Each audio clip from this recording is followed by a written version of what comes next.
Quand vous recevez votre facture de chauffage, vous arrive-t-il de souhaiter d'habiter une maison ou un logement qui se chaufferait pratiquement tout seul? Eh bien, pour une famille d'Annecy, ce souhait est devenu une réalité.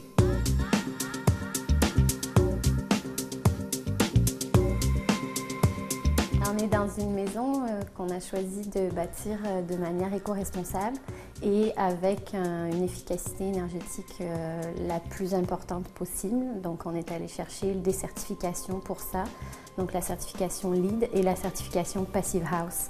On ne concevait pas d'aller habiter dans une maison où toute la chaleur qu'on apportait dans la maison partait par les fuites de la maison, par l'extérieur, où les matériaux utilisés n'étaient pas respectueux de l'environnement. Pour nous, c'était vraiment juste une logique dans la continuité de notre réflexion. Ça ne pouvait pas être autrement. On culpabilisait trop d'aller dans une maison standard. Le couple a d'abord dû trouver une maison à rénover dont la cour devait être orientée vers le sud. Ensuite, les travaux ont été confiés à un entrepreneur spécialisé dans ce type de construction. Moi, je pense que c'est très important. C'est un défi et puis c'est le plus haute efficacité énergétique qu'on peut atteindre en termes de bâtiment. Alors pour moi, c'est un défi, ça fit avec mes valeurs. Puis j'aime bien l'idée de livrer un produit exceptionnel à mes clients. Mais atteindre ce résultat de haute performance éco-énergétique a un prix. Il faut prévoir des coûts supérieurs d'environ 20 % comparé à une construction conventionnelle.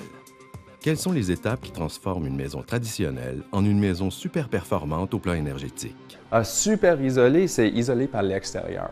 À place, comme ça, on n'a pas de pont thermique, on n'a pas de place où on peut perdre de chaleur. Alors l'isolation, c'est tout à l'extérieur du structure de l'enveloppe.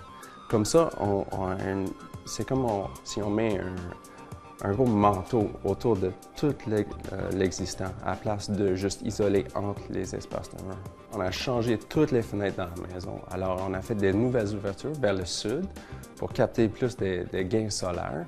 Pas trop, mais juste assez pour garder une maison chauffée pendant l'hiver, mais pas super chaud pendant l'été. Puis on avait mis des volets pour couper le soleil l'été. Puis on avait aussi réduit les fenestrations vers le nord pour empêcher des pertes de chaleur vers le nord.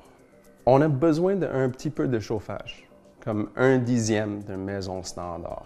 Mais la maison est pas mal chauffée par le soleil qui rentre par les fenêtres, par les occupants, quand ils cuisinent. La chaleur reste dans la maison. On a le système de ventilation qui fournit de l'air frais en continu toute la maison, puis évacue l'air vicié vers l'extérieur. Alors, on est sûr d'alimenter une maison avec l'air frais continuellement. Alors, la qualité de l'air dans la maison est très, très bonne qualité. Ça passe dans les filtres HEPA-filtres avant de passer dans la maison. Alors, c'est génial. C'est pas plus payant qu'un autre type de construction, mais c'est plus intéressant, puis le défi, c'est exceptionnel.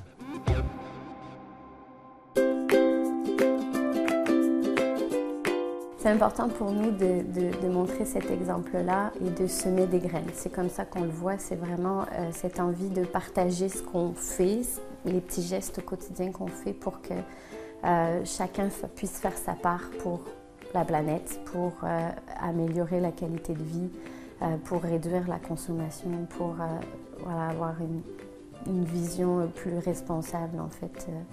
Il y a trop de trop. Et donc, on essaye vraiment de montrer l'exemple.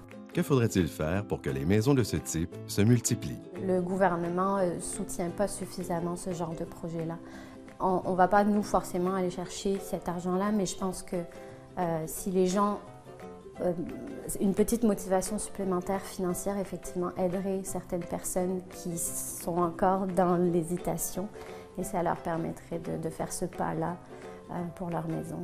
Hydro-Québec, par exemple, pourrait vraiment faire des efforts supplémentaires pour aider dans cette démarche-là. Je pense qu'ils ont le mandat pour aider, mais à part rembourser 15 ampoules électriques à 10 $, il n'y a pas vraiment grand-chose qui est fait de la part d'Hydro-Québec.